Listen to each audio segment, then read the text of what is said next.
Sponsored by CuriosityStream. With iOS 12, Apple currently supports every 64-bit processor they've ever made, going all the way back to the Apple A7 and the iPhone 5S, original iPad Air, and the iPads mini 2 and 3. Rumor has it, though, that iOS 13 may no longer go quite that far back. If it's based on processor again, well, Apple has already discontinued the A9 devices, the iPhone 6S and 6S Plus, the iPhone SE, the 2017 iPad 5, and the original iPads Pro 12.9 and 9.7 inches. The A8 though, well, a lot of those are gone too. The iPhone 6 and 6 Plus, the iPad Air 2, and, just recently, the iPad mini 4. But others abide.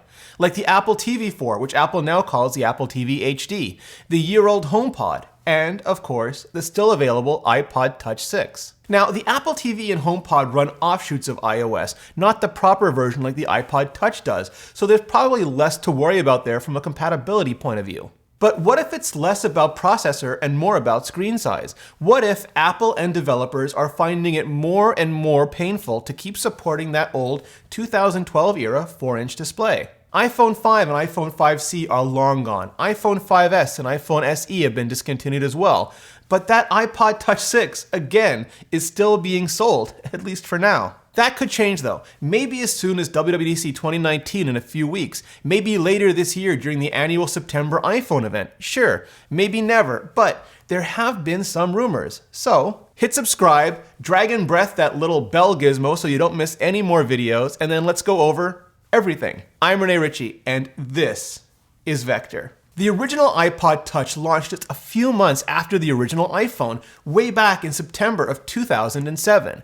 And for a few years, while the iPod Touch never quite matched the feature set of the iPhone, it at least received updates of its own, up to and including the 4th generation in 2010, which, finally, got a camera not just on the front, but on the back as well. Then, in 2011, for the first time, Apple decided to skip the year. Things got back on track in 2012 though, because just after the iPhone 5 went to a 4-inch display, the iPod Touch 5 followed. And then, promptly stayed there, in stasis, through 2013 in the advent of 64-bit, and through 2014 in the introduction of the big and bigger 4.7-inch and 5.5-inch displays. When the iPod Touch did get updated again in 2015, despite the iPhone getting 3D Touch, all the iPod Touch got was new internals. Well, year-old internals by then. The product goal, at least as I understood it at the time, was similar to the iPhone SE. Take a device a segment of the market loved and modernize it so that they could keep on loving it for just a few more years. But then 2016 and dual camera systems came and went. 2017 and the completely redesigned full OLED screened iPhone X. Even 2018 and the even bigger iPhone XS Max. Very nearly 4 years have come and gone. The MacBook Air has been updated. The Mac Mini has been updated. Even the 2013 Mac Pro has been announced as getting an update. And the iPod Touch? Nothing. Nada. Zip. Zilch. The Walking Dead. Or mostly dead, because there have been those rumors, and anything with rumors has to be considered at least partially alive. Now, those rumors really only started to surface over the course of this last year. Back in January, Makatakara claimed they heard chatter about a new 7th generation iPod Touch in and around CES. The lowest cost entry-level iOS device, it had always served as a gateway to the App Store for anyone the least bit curious but not at all committed to Apple's ecosystem, for kids who didn't need and parents who didn't want them to have a phone, as a cheap music player or gaming device, or as an inexpensive way for developers to have an extra device or two around for testing. But as it's grown older and increasingly outdated, many of those use cases have become less and less tenable. Also in January, Steve Troughton-Smith tweeted that he found references to a new iPod 9.1 to be precise, in iOS 12.2, but one that still wouldn't include either Face ID, which, yeah, I guess, of course, but also not Touch ID, which is a bit of a head scratcher, given even the budget 9.7-inch iPad still has Touch ID, and Apple Pay because of it. I mean, unless keeping costs down really low is the absolute and only concern for this device, convenient yet secure enough access be damned. Now, the current as in 2015 iPod Touch is iPod 7.1. So why would Apple skip 8.1 and go straight to 9.1? Probably for the same reason they skipped 6,1 and went straight to 7,1 a few years ago. They chose not to ship whichever models would have come in 2013 or 2014, and again in 2016 or 2017. And just like it caused a jump from an Apple A5 to Apple A8, it'll likely cause a jump again from A8 to A11. Too much to hope for an A12?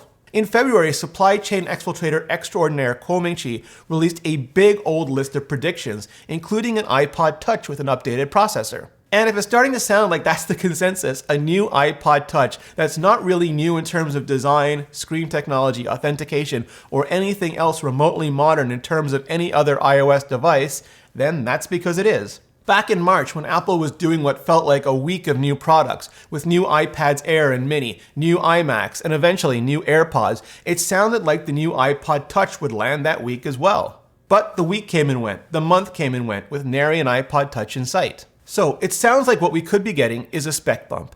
Essentially the same design and display with the new processor, new storage options, and maybe cameras and colors. That sounds like the cautious, conservative update that's rumored to be coming our way. And that's probably all anyone should really get their hopes up for. Especially if the design goal is, once again, to take that same device that a segment of the customers love, keep the $199 price tag, but update the internal so that those customers can just keep on loving it for at least a few more years.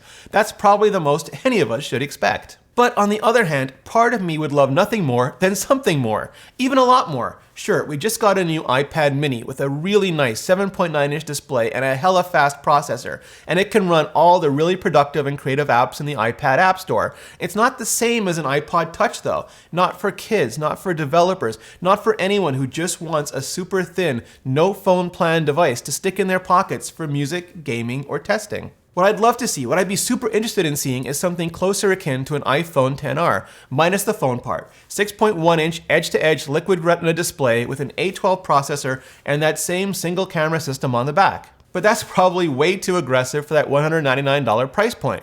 But maybe 4.7 inches like the iPhone 8, or maybe 5.5 inches like the 8 Plus. Something, anything that would make gaming look great. And of course, video like CuriosityStream. CuriosityStream is the world's first streaming service to address our collective lifelong quest to learn, explore, and understand. With over 2,400 titles available worldwide, it's on pretty much any platform you can imagine, including iOS, which means it would be just about perfect on a new iPod Touch. And if you need a palate cleanser after this Sunday's game, check out The Real War of the Thrones. It's the true story of Europe's religious wars and the power games that the families that ruled the continent played to crush their enemies. Go to curiositystream.com/vector and enter the promo code VECTOR to kickstart your membership completely free for the first 30 days. Thanks CuriosityStream, and thanks to all of you for supporting the show. At this point, it's only safe to expect a new next-generation iPod Touch when and if we see it. We have WWDC 2019 in just a few weeks, so if Apple wants to position it as a developer device, that's certainly a possibility, although probably not the highest one. The last iPod Touch surprised everyone with a mid-July launch, so that has to be a possibility as well. If, instead, Apple wants to introduce the iPod Touch 7 alongside TV Plus and Apple Arcade, then maybe September, the birth month of the iPod Touch and traditional home of the iPod, makes the most sense. But, as always, we'll only know for sure when Tim Cook takes to the stage and announces it. So hit like, hit subscribe, it really helps out the channel, and then hit up the comments and let me know. Do you want to see a new iPod Touch? And if you do, what do you want to see on it? Thank you so much for watching, and see you next video.